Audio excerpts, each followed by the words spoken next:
CPM-കാരന്റെ കുടൽമാലയും കൊണ്ടുവന്നാൽ കഴുത്തിൽ പൂമാലയിട്ടു സ്വീകരിക്കാം എന്ന പ്രഖ്യാപനത്തോടെ കണ്ണൂർ രാഷ്ട്രീയത്തെ തീപിടിപ്പിച്ച 80കളിലെ ഒറ്റയാനായിരുന്നു NR എന്ന മുൻമന്ത്രി N രാമകൃഷ്ണൻ. കരുണാകരന്റെ ഏറ്റവും പ്രിയപ്പെട്ട വിശ്വസ്തൻ. മുൻ തൊഴിൽ വകുപ്പ് മന്ത്രി കൂടിയായ NR നൽകിയ കരുത്തും കർമ്മവീര്യവും ആവേശവും തന്നെയാണ് പിന്നീട് K സുധാകരനെയും മറ്റു പ്രവർത്തകരെയും കണ്ണൂരിൽ പ്രാപ്തരാക്കിയത്. പിന്നീട് K സുധാകരൻ കണ്ണൂരിൽ കിരീടം വെക്കാത്ത രാജാവായി മാറിയപ്പോഴും അദ്ദേഹത്തിന്റെ കരുത്തിനു പിന്നിലും NR ആണെന്നതിൽ സംശയമുണ്ടായിരുന്നില്ല. ആ N രാമകൃഷ്ണന്റെ മകൾ അമൃത രാമകൃഷ്ണൻ കണ്ണൂർ കോർപ്പറേഷന്റെ മേയറാകുമെന്നത് ഏതാണ്ട് ഉറപ്പിച്ചിരിക്കുകയാണ് കോൺഗ്രസ് പാർട്ടി. മറ്റു കോർപ്പറേഷനുകൾ പോലെയോ മറ്റു മണ്ഡലങ്ങൾ പോലെയോ അല്ല കണ്ണൂർ നഗരം. അവിടെ ആദ്യത്തെയും അവസാനത്തെയും വാക്ക് അത് K സുധാകരൻ്റേത് തന്നെയാണ്. KPCC അധ്യക്ഷ സ്ഥാനത്ത് നിന്ന് പുറത്തുപോയെങ്കിലും കണ്ണൂരിലെ തീരുമാനങ്ങൾ അദ്ദേഹത്തിൻ്റേത് തന്നെയാണ് ഇപ്പോഴും പാർട്ടിക്കുള്ളിൽ. മാത്രമല്ല, കേരളത്തിലെ 6 കോർപ്പറേഷനുകളുടെ ചുമതലകൾ 6 പ്രമുഖ നേതാക്കൾക്ക് വീതം വെച്ചു നൽകിയപ്പോൾ കണ്ണൂർ കോർപ്പറേഷന്റെ പൂർണ്ണ ചുമതല K സുധാകരന് തന്നെയാണ് KPCC നൽകിയിരിക്കുന്നത്. അതുകൊണ്ട് തന്നെ സുധാകരന്റെ തീരുമാനം തന്നെയാണ് കണ്ണൂരിൽ അന്തിമം.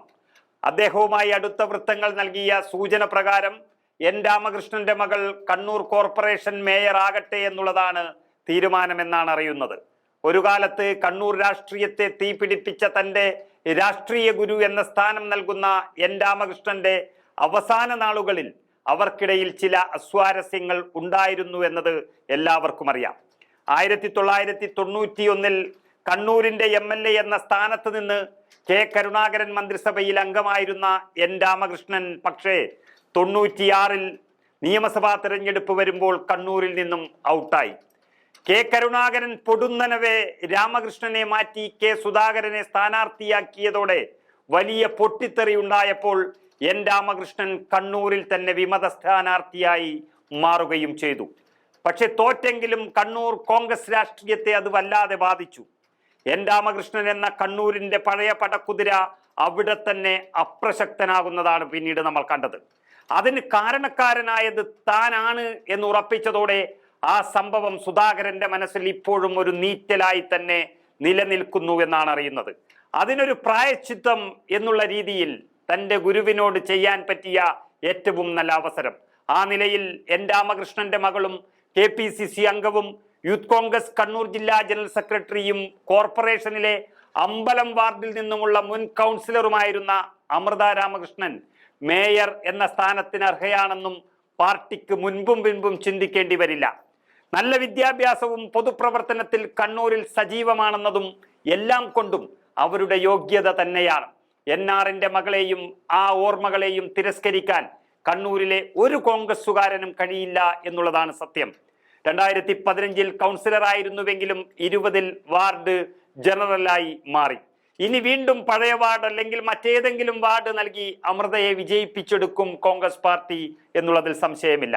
കണ്ണൂർ കോർപ്പറേഷനിൽ ആകെയുള്ള 55 വാർഡുകളിൽ 33 വാർഡുകളും UDFനാണ് ഇപ്പോൾ ഉള്ളത്. കോൺഗ്രസിന് 20ഉം മുസ്ലിം ലീഗിന് 13 സീറ്റുകളുമാണ് ഉള്ളത്. അവസാന വർഷങ്ങളിൽ മാത്രം ലീഗിന് മേയർ സ്ഥാനം നൽകാറുണ്ടെങ്കിലും തുടക്കം മുതൽ കൂടുതൽ സമയവും കോൺഗ്രസിന് തന്നെയാണ് കണ്ണൂർ കോർപ്പറേഷന്റെ മേയർ സ്ഥാനം. മറ്റു കോർപ്പറേഷനുകളെ പോലെ കോൺഗ്രസിന് കണ്ണൂരിലെ വിജയത്തിൽ ഒരു സംശയവുമില്ല. സുധാകരന്റെ നേതൃത്വവും ശക്തമായ പ്രവർത്തനവും കണ്ണൂർ എന്ന ഇടതുകോട്ടയുടെ തലസ്ഥാന നഗരത്തിൽ UDF അല്ലാതെ മറ്റൊരു പാർട്ടിയും അധികാരം പിടിക്കില്ല എന്നുറപ്പാണ്. അതുകൊണ്ട് തന്നെ കോൺഗ്രസിന് അവരുടെ മേയർ സ്ഥാനാർത്ഥിയെ മുൻകൂട്ടി നിശ്ചയിക്കുന്നതിന് ഒരു പ്രശ്നവും വരാനില്ല. ആ സാഹചര്യത്തിലാണ് ഉറച്ച കോർപ്പറേഷനായ കണ്ണൂരിന്റെ മേയറായി അമൃത രാമകൃഷ്ണൻ വരട്ടെ എന്ന് പാർട്ടി തീരുമാനമെടുക്കാൻ പോകുന്നത്.